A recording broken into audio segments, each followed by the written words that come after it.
Welcome to Backstage Gossip, a comedy podcast produced monthly by Burning My Comedy Show, Hamburg's #1 weekly comedy show in English.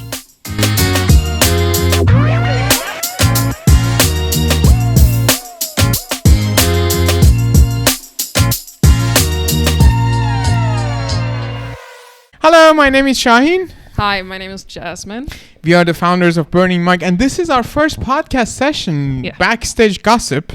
So we thought for the first session we just come together and just talk about ourselves, who we are, what like Burning Mic is. Like every comedy show, we only talk about ourselves. It is a bit selfish, but that's what we do. That's literally stand-up comedy. Exactly. We go on stage, talk about ourselves, make fun of you guys, and then we go home. Yeah, I mean, partly I started this comedy show because I wanted to have a stage time. Nobody was giving me any. I already had enough attention, but I wanted more. Yeah, you wanted in English, right? Yeah, I wanted attention in every language because German, it wasn't enough. Yeah.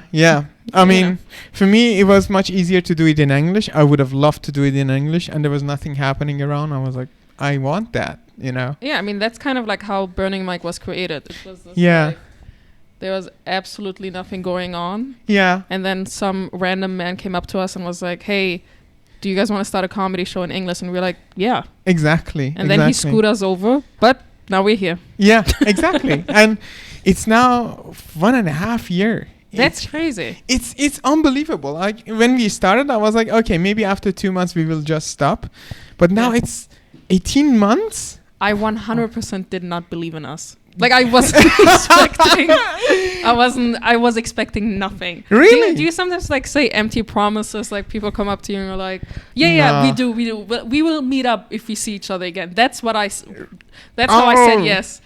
But then you kind of like, I kept saying yes, but I wasn't expecting anything. And then I kept saying yes, and you were like, all right, the show starts on Tuesday. Yeah. I'm like, oh, it's really happening. Yeah. And then after the show, it's like, we're not selling tickets. We're nobody. Like, how the hell? That's true. I think we had like 10 people and 4 of them were our friends. Yes, true. And then it became more and more and more. And it's a year and a half. And it's like, maybe. Unbelievable. I mean, the first few weeks, I was like, okay, nobody knows us. How are we going to convince people to come to the shows? Yeah. So I asked my colleagues, my friends, everybody I could.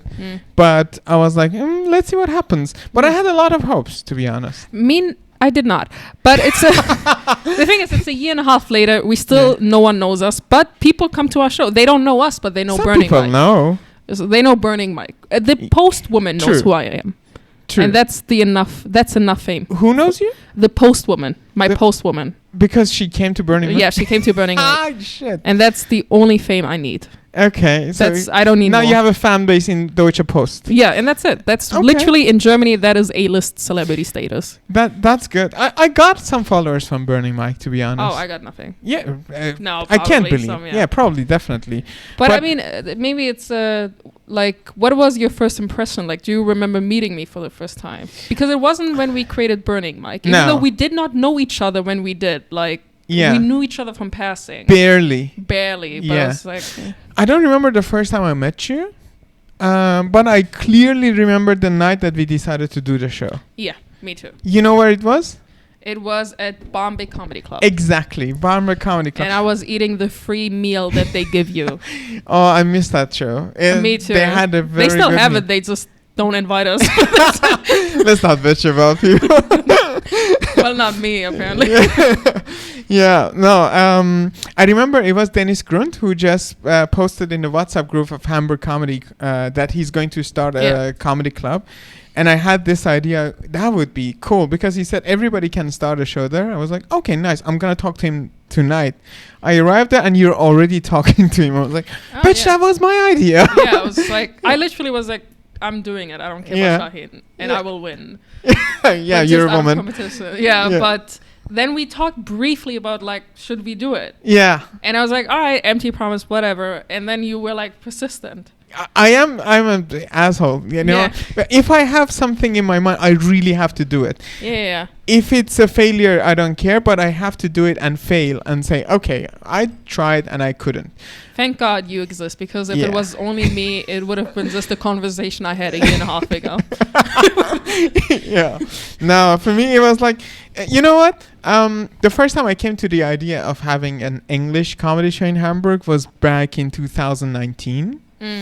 I was at Rutschgefahr. So I was doing Ferhat's show, and I was complaining about having no English shows in Hamburg. Yeah. And Bastian Bloch in Backstage turned to me and he was like, why don't you start it? I was like, what? He's like, you start a show. If you say there is no English comedy show, you start it. And I was like, I can't do that. Yeah, and 3 years later you did. Yes, but there was this 3 years gap in between. You needed me. I was the missing piece. I needed the visa for that. Oh, yeah, and the visa. That's usually... Because back then, I could not do that because as an Ausländer, when you have finished your studies, you're bound with your Arbeitgeber, so you have to stay in the workplace that you have, and you're not allowed to do any extra activity. I mean, you can do that, but the thing is, you have to go and ask for a permission, and you're from Iran, so basically that's a big no for them. And I was like, I'm not going to do that. And I didn't know people. I had no network. I had no idea where I could just run the show. So I was like, I'll wait for the others to do it. And I mean, in the meantime, we had like Moinhaha used to have English shows on and off. And then in between, Schnacks also started English. And I was like, okay, there is something happening. Why should I do that? Until there was this chance that you could do that every week. And let's see what happens. And now it's 18 months afterwards. And it's the best thing that ever happened to you. Yeah, that's one of my best decisions. Oh, yeah. I'm actually very grateful that we started it. Yeah. I did not expect it to ever succeed. That's very encouraging to hear from you. But it was actually a wise choice to start as 2, because now I believe, okay, 1 week you're sick or maybe you're traveling around and you have nobody to take care of the show and you're like, what the hell now? Yeah. But we had this, flexibility to say, hey, I'm busy, you can do it this week, and then you're busy or you're around. Yeah, I mean, our relationship was burning. Like, I would probably say we're like parents, where you're the mother and I'm the father. Yeah. He's like the mother of the house and is like, has everything on check. And I'm like the dad, the fun dad, who like once a week shows up with hamburgers and just like, hey, I'm here. Yeah, basically, when we have shows, sometimes you drink, I don't. Yeah, exactly. I drink, get drunk. It's a thing for me. I don't care. No, I usually drink afterwards because I'm like, okay, the show is over. Now I can drink and enjoy myself. But during the show, I'm like, I bring meals and eat them backstage, and I host maintain. Like I did schoolwork. I study for university. I bring friends in the middle of the show. The thing is, like, I also like when I'm not there, you don't really text me because you got everything in control. But if you're not there and I'm alone, it's like really the drunk dad who has to take care of the kids. How do you turn this shit on? What's the show called again? Like, where are we playing tonight? Who are the comedians who are performing? Like, talking about comedians, do you remember the early shows? Who was the worst one? Yeah, just kidding. You're not doing crowd work with me right now. When we started, we had basically like 7-8 people. Yeah, and we did it. Oh, that was so stressful. I mean, we did it like a half and half. Like you were hosting one half and I was hosting the other half. But I was always hosting the second half and I was never paying attention to him. So I was asking the same exact question. From the same people. I was like, what's your name? And the poor girl already said her whole life story and I'm just like waiting. And there were a few people sitting in the other side. Oh, we already talked about it. Yeah, but I was not learning. But it was actually cool that we stopped doing that, like doing half-half. Of course it was. That was a good, like we did it for I think a month or 2, and then you were like, I was just like, let's not. Yeah, let's not. Yeah, let's true. Not. And it was great, but I think I never hosted before Burning Mic. Me I never neither. done anything like in that. I was just the dumb comedian having a fun time on stage. Me I did too. sometimes crowd work, but I rarely did it because I was always scared. But now, like after hosting and hosting bigger shows, hosting in front of hundreds of people, hosting mixed shows, hosting open mics, I'm so more freely on stage. Like I do crowd work, I talk to people, I feel more comfortable on stage. Like it helped so much. Yeah. And we used Burning Mic as like a workshop. Exactly. A little bit, you know, and not only for us but for comedians. Like we had people who never been on stage and now are literally have thousands of followers. Yeah. And are performing like all around the country. And are really like Germany's next big talent in the comedy world. Yeah. I mean, when we started, we had a few people, and there were a few people who wanted to try, and we had the platform, and we were like, yeah, please start. We need comedians. If somebody drops out, we have nobody to replace you with. Yeah, and exactly. then we even told them, even if you're bad, we don't care. Like, it doesn't matter. Like, come on, it's an open mic. Literally, like, I say that on stage all the time, but I truly mean it. It's an open mic. No one gives a shit. We let homeless people on stage. Like, I don't care. I don't have any rules. I think we should give artists the chance. True. Even how delusional they are. We are, and some of them are not talented, and some of them will never come back. And we've seen really bad shows. I think as a host, that's even funnier to me, because I'm used to funny comedians. So when I see somebody like extremely fucked up, I'm like, that's kind of funny to me. I remember once we had this guy who just came and bombed so badly. Mm-hmm. I'm not gonna drop any names. I will. And then the same night he goes to the group chat and he writes, "When am I gonna be in your show next? Because I have some big ass material which is going to kill." And I remember Mimey. It's always men, by the way. Like, I'm just saying. That was a man. That level of delusional usually comes from a man. And I remember Mimey wrote, "I will be there and I will be laughing either way." That was very mean, but I laughed so hard at that. Oh my God. Yeah. Because that is true. And I think that's like the beauty of an open mic. Like, when I go to an open mic, I'm sorry, but I don't want to see the top 10 best comedians. Of course I want to laugh. I want to see good comedians, but I also want to see bad ones. Yeah. Because that's also funny. I mean, like, you see the process. Yeah, it's like watching like reality shows like about super talents, like DSDS. We don't watch it to see the talents. No. We watch the delusional people who make us laugh. Who feel that they're, Yeah, something told them inside that they can do it. Yeah. And then they humiliate themselves in front of the whole world. And that's funny to me. I mean, you have probably also bombed. I have bombed. Never, ever. I don't believe you. Not me. But that's part of the process, because you have to bomb to become good. You have to bomb some materials, and you're like, okay, that was a shitty material. I'm not going to do that. And then at some point you're like, okay, I have now a few jokes which are funny. Yeah. And it's crazy. Let's try it out. Yeah. Yeah, but that's why I love the open mic. We started with open mics for like maybe 6-7 months before we did our first mix show. And 5 months. 5 months. Okay. We started in October. Yeah. The first one we had was October last year. Yeah, after like 5 months, we're like, let's pay some of the comedians. Yeah.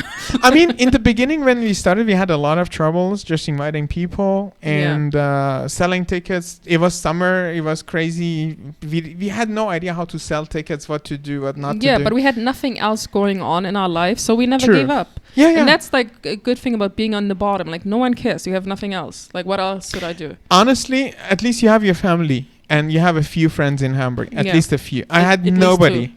I had nobody. I had to go to fucking Göttingen every week because I needed social contact with people. Wow. Yeah.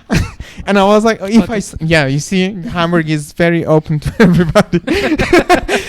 So that's why you were so dedicated for Burning Light, because you got nothing else to do. Yeah. I would go to work and go home, watch Netflix, play PlayStation, and go to work again.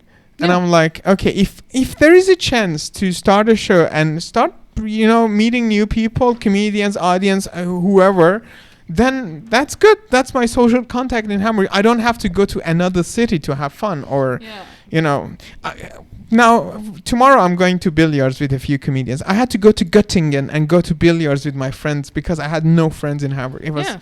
And most comedians you hang out with tomorrow are... Ausländer. That's literally not where I was trying to go. I was like, those are the comedians we met doing Burning Mic, but he was just like the Ausländer. He brought that up. I don't know why, but it was important for him. Yeah, old he has a diverse friend group. Those are illegal immigrants. But wait a second. Tomorrow I'm meeting. Only one of them is not German now. On paper, all of us are now German. Yeah. Even though they are the entire Middle East. Not entire Middle East. We also have Ukraine tomorrow. Yeah. Well, the entire non-safe countries right now. Countries which have been bombed. Yeah, basically. Those are usually the Iran hasn't. But they be doing the bombing, so that helps. Or they're financing everything. Should I say we bombed those countries? That's wrong to say. That's because wrong to say, Iran, but basically that's what we did. We love everybody, you know, guys. Anyway, let's not. That was not the point. That was not the Let's point. not talk about Iran. Yeah. Iran is the false pronunciation. Iran. Yeah. Iran. I remember there was like a meme about an I and then a guy running it. Yeah. But you grew up in Iran. I worked. You grew up there. I grew up in Iran. Yeah, I actually moved here in 2015. So 2015. I was 24 when I moved here. Oh, my age. Yeah. Your age, I thought, okay, this country can't be tolerated anymore. I have to go to another place. And you know what? I actually did not plan to stay in Germany. My plan was to come here, do my master's, and go to America. Thanks Trump, and he came to power. And when I was done with my studies, Iranians had travel ban, so we couldn't go to America. And I was like, okay, now I speak German, and I know the country. Let's stay here. Do you think Trump did it because he could feel that you would come otherwise? Could be. Yeah, he had he was like, I know some guy named Shahin is coming. Well, I'm not complaining. There are a few people I meet, and they're like, okay, I'm in Germany. I don't like it. I hate it. But I'm like, that's your choice that you came here, and it's now your choice of staying here. So you should like it. Yeah. If you don't, just move away. I like it. Especially when I started speaking the language and knowing the culture, I'm like, this is a cool country. I don't want to. I enjoy traveling to other countries. Yeah. But every time I travel anywhere else, I appreciate Germany a lot. I don't feel about that. I don't feel about that about all of Germany. I feel about that about Hamburg. Okay. Like I was born and I was raised here. Every time when I go to one of Germany's ugly cities, which is basically every city in East Germany and every small city that people tell you to go and visit, I'm just grateful that I come from the only pretty city in Germany. I've made so many haters right now. I'm still trying to like Hamburg. Hamburg for me is the greatest city. I'm still trying to like it. If it wasn't for Burning Mike, I would have left Hamburg right away. Where would you? Which city would you? Berlin. Berlin, I get it. Berlin is a crazy city, but it's fun. I think, especially if you're young, you can do a lot of things in Berlin. Yeah.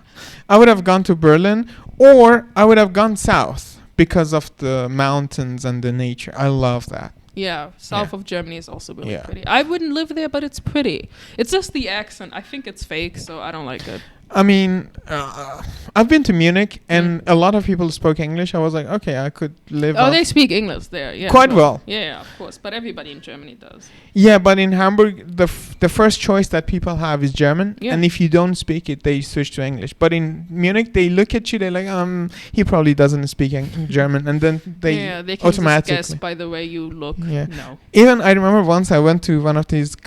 This is actually one of the jokes that I have said on the stage. I went to one of these Biergartens in Munich, and I started talking in German, and the lady working there, she was like, why do you speak German? I was like, I'm sorry, but is that a problem? And she was like, you're Italian, why do you speak German? I was like, I'm not. And she's like, so what kind of Italian are you? She already decided you're Italian. She just wanted to know which type of Italian.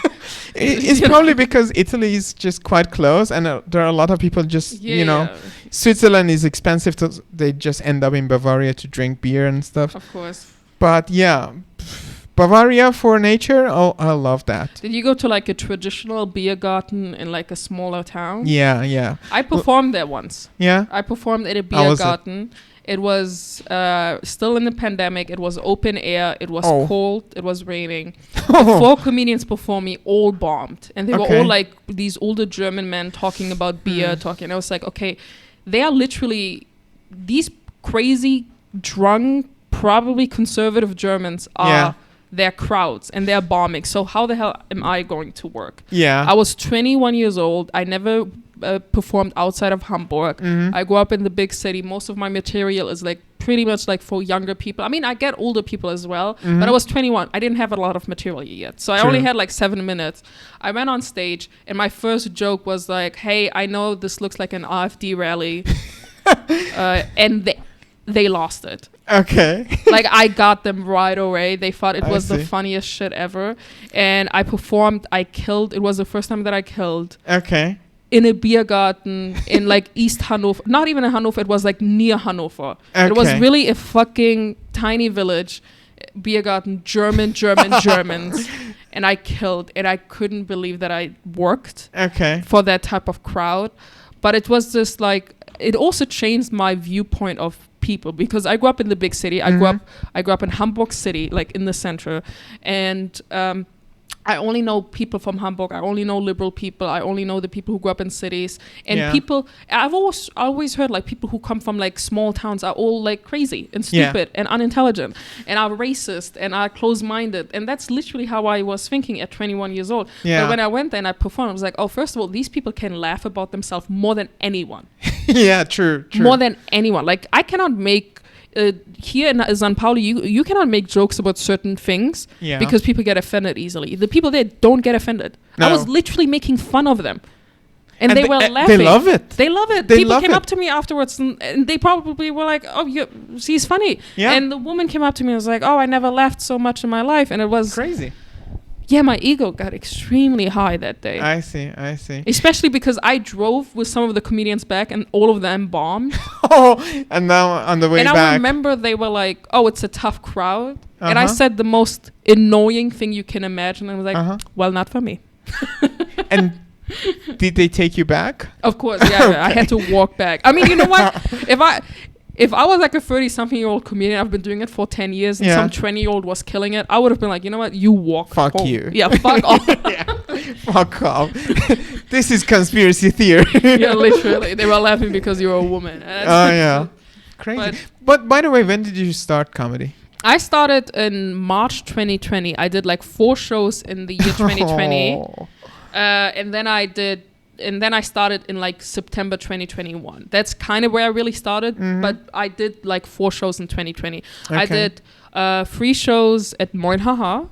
And I bombed. Open mic? Yeah, no, they put me in professional shows. I never talked ever. I mean, as a newcomer, they might just put you in a professional show as well. Okay. Shitty open mics. Okay. Was like 8 people because it was the height of the pandemic. Oh, right. Yeah. And then I did 4 shows. I bombed completely every time. I was extremely nervous. I couldn't talk. I only did like 4 minutes. And then I saw like the international comedy show. And Miami told me, hey, you can just text him. So I did. I texted him and he gave me 10 minutes. I didn't have 10 minutes. And also I had no English minutes. Oh, so you did the English before the lockdowns? No, after the lockdown. It was like July 2020. I see. It was that short period. Yeah, but it was like what is it called? Social distancing. And everything. But mask was not obligatory. Yes, it was. Everybody in the crowd was wearing mask. Okay. Not Germans. me. But I did 10 minutes and I killed for the first time in my life. Okay. And that gave me hope to do more. Yeah. I never killed in German, but I killed in English. And then Kali was so nice. And he was like, you know what? Next, you played twice today. And then he called me the next time. He's like, you're playing today twice again. And then the next day he called me, you're playing twice again. So, and no one, like at that moment, like no one really believed in my comedy, and everybody thought it was just like this really, really bad comedian. Yeah. And so it was really nice to have somebody who was experienced believe in me. And I remember the last night he was like, hey, do you want to headline the show? I've only been doing it for weeks. Did you have enough material for that? Not at all. And he was just like, can you play 20 minutes? I didn't even have 4 minutes by that moment. So what did you do? I was like, okay.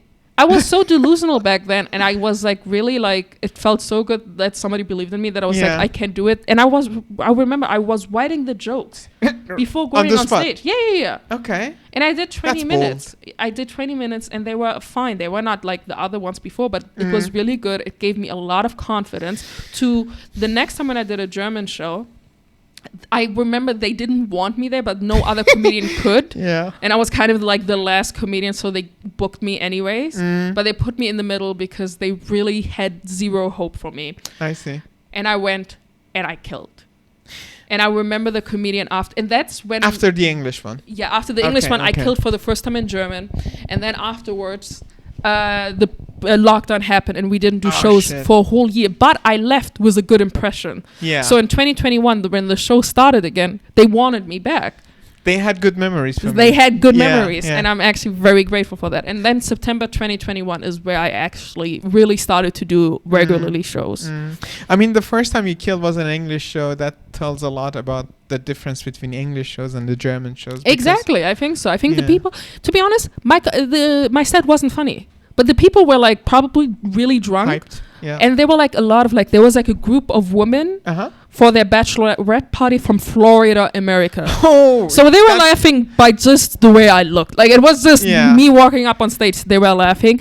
But at that time, I told myself it was because of my comedy. Yeah. It probably wasn't. I mean, was just we see it. It was sometimes we have nights where everything is just funny. It is true. And it was just one of those nights, but it gave me the confident boost to go on and to keep doing comedy, because if I didn't have those shows, I don't know if I would have done it. Yeah, because if you bomb like 5 times, 10 times in a row, you're like, maybe I'm not funny, and you give up. Yeah, exactly. That's what happens with a lot of people who come to our show as well. Yeah, most people who come here once never come again. Yeah. There's like a 60-70% of people who will never show up again. Because some people actually do not see themselves as a comedian. They just want to try to see if they can stand in front of people and talk. Exactly. But I have been surprised by some of the people who came and performed for us. And I was like, that it can be true. They say it's the first time. It's impossible. Yeah, we had that on Tuesday. Yeah. We had a really funny female comedian. Yeah. It was her first time. She absolutely killed, absolutely destroyed. Yeah. And that's always amazing to see. I'm extremely jealous because it took me a month to be good. Yeah. But, you know, I hope she comes back. I hope so too. She was really funny. Yeah. I don't know. If she's just watching or hearing, I would hope that she comes back. Renata is her name. Renata. And we also had like people like Abigail. When she started, she was just trying to experiment a few things, and now she kept persisting. She didn't give up, and now she's good. She's a really good comedian. Yeah. But do you remember why did you wanted to start with stand-up comedy? Like, did you had a specific reason? I clearly remember, and it's kind of embarrassing to say. Like, I am a very shy person. Yeah. A very shy person. Even in front of my whole family, like cousins and stuff, I wouldn't have talked at all. Oh, wow. Until I was 18, 19, I started teaching English. And to teach, I had to stand in front of, people I don't know and teach them grammar. And I remember the first session I went to teach, there were like 6 people. All of them were above 30 years old. 5 of them stood up and left. And they went to the supervisor. They said, this is a kid. He has to learn English. He's not going to teach us. Yeah. And he said, I will make a promise that he's a good teacher. They stayed with me 5 months in a row. Oh, so that was like a boost for me, having the confidence to stand in front of people and just talk. And in my family, my father was a funny guy, so he was the one who would just go to people and make jokes. Not jokes like inside jokes, dad jokes and stuff, but funny ones, to be honest. And I had also my uncle, so they were like the funny people in our family. And I was like, okay, I can be funny too. So I would make jokes with my friends. I would imitate our teachers. I would imitate my boss. I remember we had like vice president I used to work in a bank. And I used to imitate the vice president. And the manager realized it. So once he calls me and he says, come to my office. I go there and he's like, close the door. I close the door and I feel something is not, going right. And he's like, I've heard that you make fun of my vice president. I was like, I'm very sorry about that. He's like, do it now. And I was like, what? He's like, do it now. I want to laugh at him. I was like, really? And he was like, yeah. So I start doing that. And he laughs his ass off. And I see that the situation is so good. And I started making fun of himself. Oh, my God. Yeah. And he started laughing. And I was like, cool, nice. You're a nice man. And that was kind of, having the confidence that I could be funny in front of people. Then I moved here. I had no idea of how to become German comedian. How to become German. That is a big question. Yeah. And I went to Max Amini's show. He's one of the Iranian comedians who's very famous. And I watched the show. I loved it. And after the show, I went drinking with a friend of mine. And I was like, you know what? I hope one day I would be like Max Amini. I will tell jokes and then travel to another country, tell jokes, travel again. And he was like, why don't you do it? And we're drunk by that moment. I was like, could I? And he's like, yeah, just give it a try. So there in the pub, I just take out my mobile phone. I write an email to international office of Göttingen University. I was bold enough to say I am a comedian. Oh wow, yeah.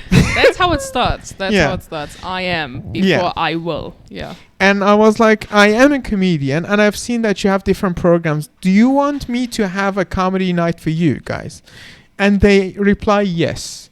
And I was like, all right. So my idea was, if you want to become a comedian, you have 90 minutes, 2 hours, because every comedy special I have seen is 2 hours. I had no idea what an open mic is. Oh my God. Now, wait. So I just texted them and we fixed the date. 30th of October 2017 was my first try. I went there. I took like 15 to 20 friends of mine. I was like, hey, I want to do comedy and stuff. 15 to 20 friends. I'm jealous. Back then in Göttingen, I had a lot of friends. And there were like 30, 40 other people who just came because they had nothing else to do, you know, Ausländer. They're studying there and they have nothing to do. Yeah. And it's in English. So they came. We had about 50, 55 people. And I was like, wow, this is really happening. And I remember I did 95 minutes without a break. I didn't. The first show I had was 95 minutes, and even now I think about it, I was like, how can you stand 95 minutes? But I did that. Yeah.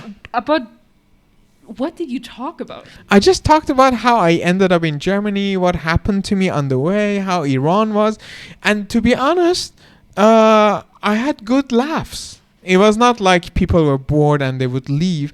They were engaged and they sat there, and after the show they came and talked to me. And the friends of mine knew, but the other people had the impression, okay, how long have you been doing comedy? I was like, this is my first time. And then... Did you prepare your set, or was it just like freestyle? I had. It was not freestyle. I had the running order of what I want to say, but I didn't type it down or write it down. I had like bullet points. It is still what I do. I have bullet points. I have ideas. And I had like 2 A4 pages, and I had it on a table, and I would just start talking, and when I'm done, I'm just check, like, okay, next one is that one. And in between, I forget something. I'm like, okay, wait a second. Okay, now. And I did that, and they liked it. They wrote emails to international office, let's have it again. And next semester, I did that again. So I did it for 3 semesters in a row. The 4th semester I wanted to do it, a woman wrote a very long email and said, this guy is sexist because 2 years ago I watched him and he told one joke which was sexist. And they just asked me to go there, and they were like, okay, what did you say? I was like, that was 2 years ago. I don't remember. How often did you do the show? Just once every semester? Once every semester. Okay. Yeah. So it was basically every 6 months, 90 minutes. That's more than doing like 50 shows a week and doing the same 5 minutes. True. But do you like miss that delusional mindset at the beginning of every single comedian? I always feel that. It's just every time when I meet a new comedian, they always have like 20 to 30 minutes. They're so like, oh, I can do it. Yeah. Because I mean, my 6th show, I was headlining a show doing 20 minutes. That's crazy. Like how I was bold to do it. But now I have a new joke, and I'm like, I'm scared. Should I try it? I remember we had one comedian who did our show like 3 times, and it was not perfect. It was just normal. And then she came to me. She was like, you have this Indra shows going on. I was like, yeah. And she's like, when are you booking me? I was like, oh, that's a professional show for people. You know, it's a show for people who have done that for a few years. We need good comedians. And she was like, I have 8 minutes solid material. I was like, you did 3 shows with us. How can you say it's solid material if you haven't done it like 50 times? But you know what? I love it. I love the extreme confidence that every single young comedian or artist have. I think that's why you keep going. Yeah. And I miss that. I kind of wish I would still have that. Just like just like writing jokes backstage and then just doing 10 new minutes. Yes. I would never do that today. I'm too scared to do that. If I do 10 minutes, I would go with 6, 7 new material, like minutes of material. Of course, but not the whole thing. No. But if you start out, you don't have... If you have nothing, you are not scared to lose anything. I mean, you have nothing to say, so you have to be new. Yeah, like I didn't have any minutes. Yeah. So every minute was new. So I was completely going crazy. But now I have like a solid 30 minutes to go back to where I know, oh, this will always work. Yeah. So if I'm like nervous and there are like 100 people, I'm like, oh, I'm just doing the thing that I know that works. So I can like boost my ego. But I'm not like, I didn't help. But if I do open mics, I kind of feel it's cheating. because you have solid material and you kill it and you're like, okay, I'm too good. And then it's 10 minutes of material you have played 100 times, and it's an open mic. You don't have to impress people, really. Yeah, that is true. Yeah. All right. Crazy. Cool. Yeah. I mean, I remember like why I started doing comedy. I talked about my first experiences, but when I started doing comedy I was 19 years old, and I was studying civil engineering. Okay. And I hated it. And I came to the point where I was just like, I don't know what I should do with my life. Like, all of my friends were studying something that they love, and I hated civil engineering. Okay. I hated my job. I hated everything. And I was like looking at open mics online. I was like, I should try this. But I was always too nervous to do. So I never did. I was 19 years old. But then when I turned 20 years old, I was like, you know what? Before I turn 21, I want to go on a stage. Even if I bomb, I don't care. Yeah. I have to try it. And then I went on a stage. I bombed. But I was just like, you know what? It didn't kill me. So I'm going to do it again. So your first time doing comedy in Hamburg was Moin Haha. Moin Haha, For me as well. Yeah. Yeah. I think there was like every comedian who started like around 2020 was... Yeah. Or before, it was Moin Haha was like the open mic. Yeah, true. To start out. Now it's, I think, more like Get Up and everything else. The first time I went there, it was like October 12th. I clearly remember because my visa was running out on October 14th. And I did like 8 minutes of material about having no visa in 2 days' time and looking for a German girl to marry. I have a joke about that. Do you remember like my work colleague who's looking for a German? Yeah. So you were the guy. I haven't done that for a while. I should try, because sometimes people think it's too mean. But I think it's so funny. It is funny. It is funny. I remember it was Alexia who was running the open mic. And at the end of my show, I was like, okay, my set was like, okay, now I give you 5,000, just marry me because my visa is running out. And they started laughing so hard. And I was like, I can also give you a Iranian passport. And somebody lost their shit. And actually 2 girls came to me after the show and they were like, good luck. Thank you. German woman? Yeah, of course, because it was a German open mic. Okay, so you should have said like, let's go. Like my German proficiency was so bad. I had material for 8 minutes and that was it. Oh, you couldn't talk back then? I could talk, but not on the spot. I had to think and prepare. So if I wanted to talk to you in German, I would just prepare myself for 10-15 minutes. And if the conversation goes too long, I'm like, my German ended now. It's like a Roomba. You're just Sorry, I have a daily limit. I just reached my limit. I reached my limit. Yeah. I'll talk to you tomorrow. Okay? I reached all of the words that I know. I'm sorry, I have to go. Basically. Yeah. Wow, but your German now is actually pretty. It is okay. It is okay. Yeah. I mean, it's not decent. Sometimes, you know, now it's 8 years I'm here and I speak German. I go do German comedy, but still, sometimes when I'm doing jokes on the stage, probably people who are watching it do not realize it, but I realize it, that I say, I don't know, ich hab ihm gesagt, which is wrong. Most Germans don't even get it right. Yeah. Who gives a shit? But that goes on my nerves. I'm like, oh fuck, that was dative. They probably think like, this German guy speaks better German than me. Like, sometimes, yeah. But even in, like, no, that's not something you should be worried about. Especially not the Germans in St. Pauli who are too drunk to fucking know their own name. Yeah, true. But that gets on my nerves. And I'm like, oh, damn. Now people say, yeah, your grammar is shit. And I always... Yeah, they're calling the Ausländerbehörde. He has to go. Yeah. Too late now. But I actually used to say, yeah, you know, sometimes my grammar is funnier than my jokes. And they would laugh at that. It's like we have one comedian who plays in Russian. And his... oh, yeah. His accent is the reason why people are laughing louder than... And he's raised here. Yeah, that's so funny to me. It's unbelievably good. Because it's like, I don't know, like, do I have an accent in Arabic when I speak in English? Or is it more of a German accent? Not really. Well, is it? But it is. It's clearly not non-native. Non-native, but it's not. If I just listen to you, I wouldn't say you're an Arab. Yeah, probably more German. Because you do not talk like this, you know. Yeah. This is a 50 euros, but for you, I make 25. Yeah, Bruder. Yeah, true. Yeah. Yeah. By the way, we are in Lustig Comedy Club. That's where we started, actually. We had our first open mic here. Yeah, 3rd of May it was. And it didn't look like this. There was no stage. The stage was nothing back. here. Yeah. It was like we were the same level at the as the audience. Yeah, some comedians miss it because it was like easier to try out jokes because we were very close. But we were like, no.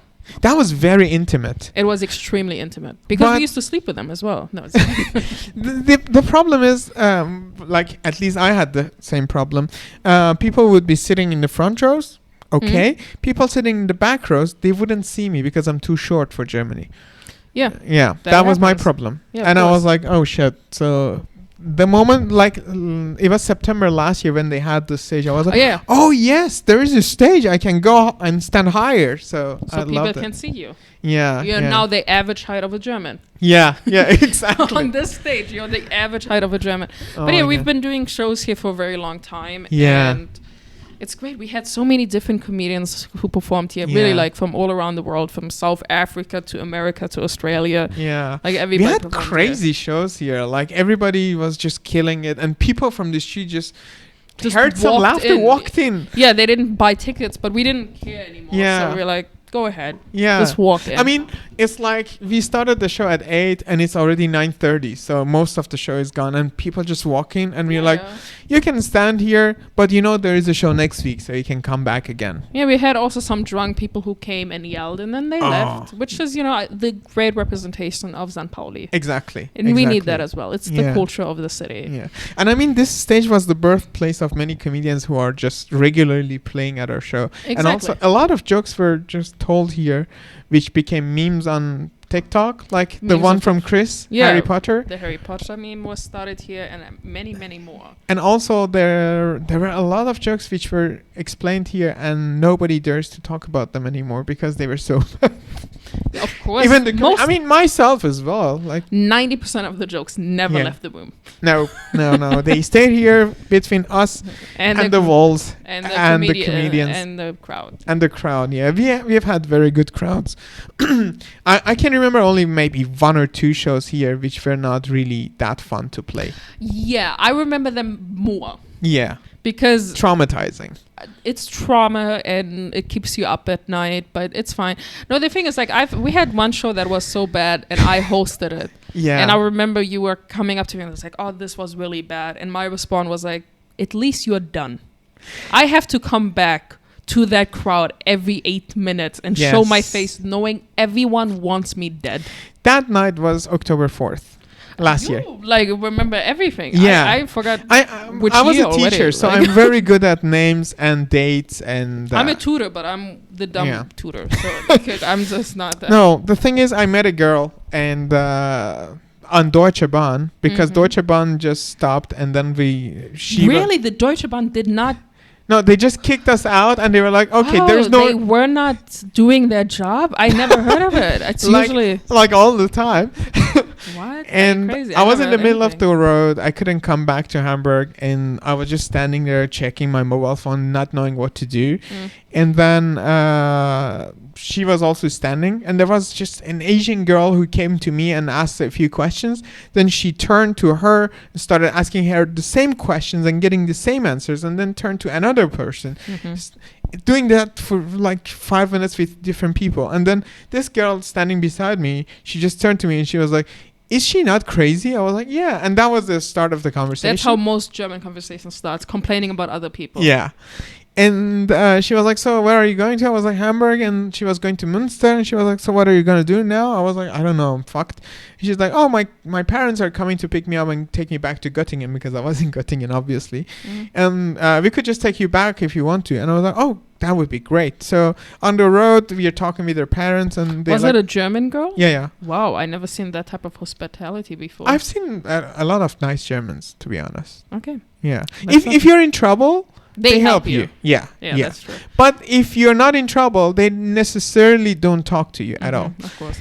And on the road, we were talking and they were asking me, so what do you do? I was like, I'm a comedian. And I was like, oh, shit, really? And so she was supposed to move to Hamburg, and then she came to the show on the same night Oh my god. Oh yeah, and that I was really hoping that she would come and she would like it and she would come back again with friends and stuff. She never came back after that show. Of course not. Yeah, I didn't come back. Like I meant to. You had to. You're paid to come, but I was close to never come back. So. Yeah, that was very bad. Oh my god. Oh shit. Did we had like a lot of newcomers, or was it? No, even the comedians who just killed the week before. Yeah. It was not working. I don't know. It just was one of those nights. It was the day after October 3rd. So people were still in national holiday mode, you know. Yeah. And probably drunk from the night before. But I feel like you can tell by the way you walk on stage and you ask people, are you guys ready for a comedy show? By the way they react. Oh, yeah. You know how the night will turn out to be. Exactly. We've also had nights when you say, are you guys ready? And you're like, all right. When you know. Yeah, yeah. You don't need to do much. But we had it one time where we asked, like, are you guys ready? And silence. Yeah. Oh. And one person was like, yeah.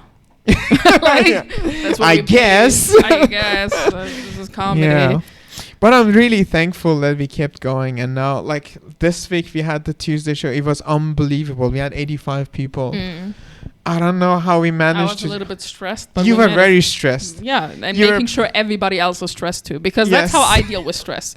I remember I make sure everybody is having a bad time, not only me. One of the comedians kept talking to me, and he was like, "Oh, why don't you enjoy the show? It's a crazy show. It's full." And I was like, "No, you're stressed." And he was like, "Why? It's going really well." I was like, "No, you don't know what's happening here."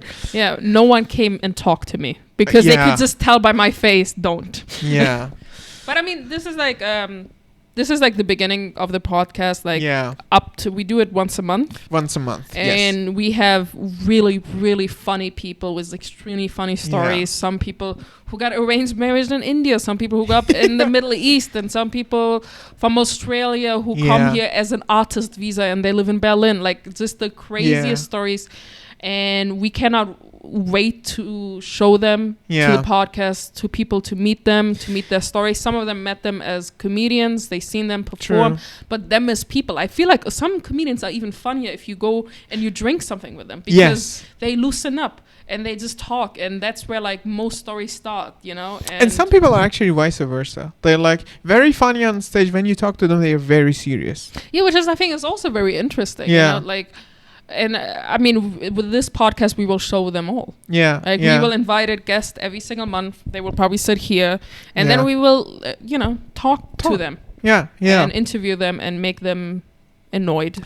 Now, I've got some questions I got from Instagram, because we are running out of time. Now, it's 45 minutes. We've been talking. Wow. And yeah.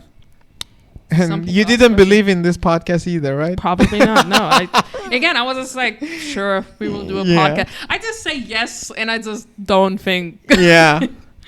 So the first question, should I ask myself first or you first? I mean, just ask. Ladies first. Okay. So you. Wait. Oh, we got some questions. Actually, some of them are spams. I'm not going to read them.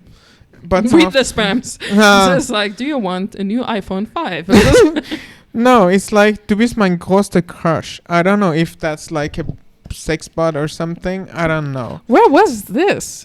I don't know. I mean, I could take like 3 of them out and read them. I wanted to invite you to the cinema. I have a crush on you. I'm not really sure. What happened to your hair, Shahin? Yes. Oh, that is a question that we should answer. Because you had black hair and you're in your early 30s. Yeah, you had dark hair, obviously. Yeah.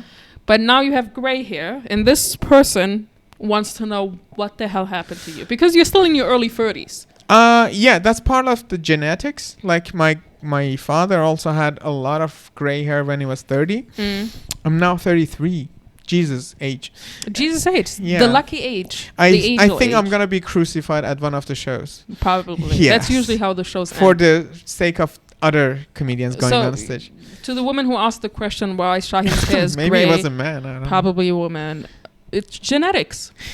It's maybe. And you also don't Maybe it's because I used to have long hair and now I don't. Maybe that. Okay. The thing is, during Corona, I was doing home office. I didn't find the necessity to go to the barbers. And I was like, you know what? It kind of looks okay. Yeah. And it started growing longer and longer. And at some point, I liked it. I still look at the photos. I'm like, oh, cool. But then at some point, it started falling off. And all around my apartment was like full of hair, and I hated that part.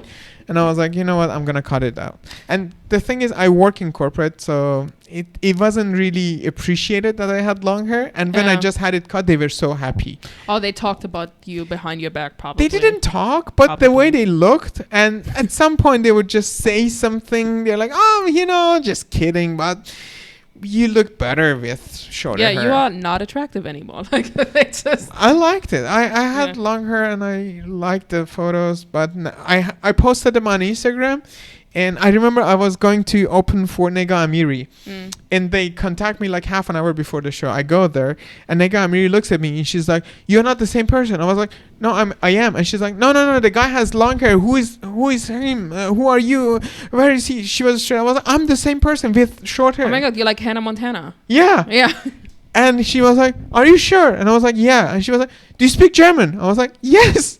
And she was like, all right, then do. Wouldn't it be funny if she said, are you sure? And you're like, you know what? I'm not. Oh, yeah. Actually, I'm not. She was very stressed. But it was a very good show. I really liked it. I've been reading some of the questions. Yeah. And is this like on Instagram? Like they ask questions on Instagram and they can see it? It's an app which makes questions anonymous. So anonymously people can ask you questions. On Instagram? Yeah. And they are asking like birding Mike. Yeah. Why are most of them sex related? I don't know. Do they want to sleep with you? What the hell is happening? All of them are asking like if they could sleep with Shahin, basically. No, come on. And they are all in German. I wish they were not sex bots. But there is a question from you. Netflix and chill. Do they want so the question from you. What is Jazz doing beside comedy? I study. I'm almost finished with my architectural degree. So no civil engineering. No civil engineering. I changed to architecture. I actually like it. I really do. I'm doing my bachelor and hopefully soon my master. And on the meantime, I'm teaching. Yeah. I'm teaching math and English. So if you guys need a math teacher who is also funny, which I think it helps because I'm a generally good math teacher because I make the students laugh. Yeah. And I think math is one of those subjects that make people cry and hate themselves and kill themselves. And I can make it more enjoyable. But that's what I do besides comedy. Now you have this joke that you say you worked in a bakery. I used to work in a bakery. I used to work there for almost 4 years. Wow. Okay. And I hated it. Of course, I did. And now you have a 10-minute bit about it. I have a 10-minute, and it's just getting longer and longer and longer. You should be happy about it. I mean, I hated my job so much that I stopped going to that neighborhood anymore. Oh wow! And it's like literally trauma. It's like people like coming from war, like they have trigger warnings. That's me. It was like my work. Like I cannot show up there anymore. But did your colleagues know that you do comedy? I never talked to them. Oh, like in Germany we have Dutzen and Siezen, right? I only work with like 50 plus customers and they were all douching each other. I was Mrs. Kettana. I was the youngest one. And they talked to me like I was like this chef in the audience. In the workplace. Like they were like, Mrs. Kettana, can we help? They were Sietzing me. And you were like 20, 21. I was 18. Oh shit. They were talking Germans. To me. Like I'm the professional one. I see. We never really talked. Oh my god. Yeah. Now for me, like my colleagues know that I do comedy and some of them have been to our shows. I remember my boss came to our anniversary show and I remember Anna Burroughs was like doing the headliner. And I talked to her. I knew that she's very good at crowd work and she talks a lot about sex. And I was like, Anna, could you talk to that guy with his wife sitting in the first show? And she was like, who's that? I was like, that's my boss. So she started talking about sex with them directly and roasted them. And after the show, like the day after, my boss was like, oh yeah, we got caught with the comedian just started talking to us. It was a bit embarrassing. I was like, I asked her to do that. What was she asking? Like very inappropriate questions. I think I can't remember exactly, but I remember something like she said, I will, like she turned to his wife and said, I will lick your pussy if you let me sleep with your husband. Something like that. And I think she said yes or so.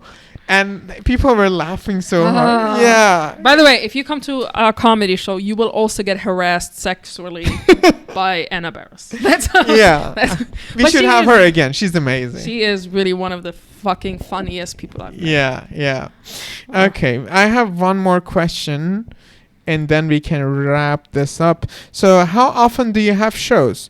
Basically, we used to have Tuesday shows only. And now we have Saturday shows. We have Tuesdays open mics in Jolly Jumper. We have Saturday shows in Auno Hostel. Both of them are open mics. And every other week we have Friday special. So next one is going to be 17th of November. And we also have 3rd of November. We also have a solo special. One of the comedians from Berlin, Pat Moore, is bringing his solo. He's now touring in Austria and Switzerland. He's going to be here in 2 weeks' time, so 3rd of November. He's really one of the funny... I recommended them to my friends to come to see him. The first time we had him, it was our anniversary. The first time he came, talking a little bit about him to describe him to other people who don't know him, he came wearing a shirt with and there was like a face of a dog, and it was his dog. Yeah. And that was... And he was raised with lesbian parents in San Francisco. I laughed so hard. And then we had him again a month later. He was headlining our intro show, Spotlight show. And now he's coming back with 1 hour. So I'm looking actually to exciting, that. And I'm not lying, which is rare. And apart from that, we also have the Spotlight show, which is our best show. It's once a month, second Thursday of the month.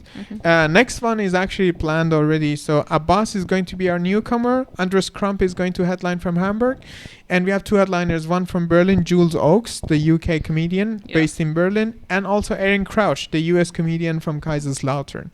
It's also very strong. It's always an amazing show, amazing comedian. So. And once a month, we are in Lustig Comedy Club. We are doing this year. Yes, podcasting. Next month, I thought of Ayo because he's going to have his solo on 15th of November. So it's the best chance to have him and talk about his experience. He's been doing comedy shows for 4 years now. He's been in almost every one of our shows. If you ever came to our show, you probably saw him. He's been on our shows since day one. Yeah. And he is maybe one of the best talents we have in Hamburg. So and he has a very interesting story. He speaks fluent Spanish, which I did not know. Me neither. Like, I know this guy for 4 years, and he just starts doing like comedy shows in Spanish. In fucking Spanish, and he kills it. I'm like, what the hell? Like, I think there's so much more that we don't know, even though we see him so often. That I'm actually very I cannot wait to interview him. Yeah. So 15th of November, check his solo hour. I will definitely be there. Yeah, and then the next podcast, 24th of November, we will have him to ask him how it was. Maybe he inspires us to do an hour. Maybe. Yeah. I love the guy, and he's such a humble person. So thank you guys for listening. Yeah. And that was Backstage Gossip with Jasmin Kettana and Shahin Asmari. And now see you next month. Bye-bye. Bye-bye. Bye-bye.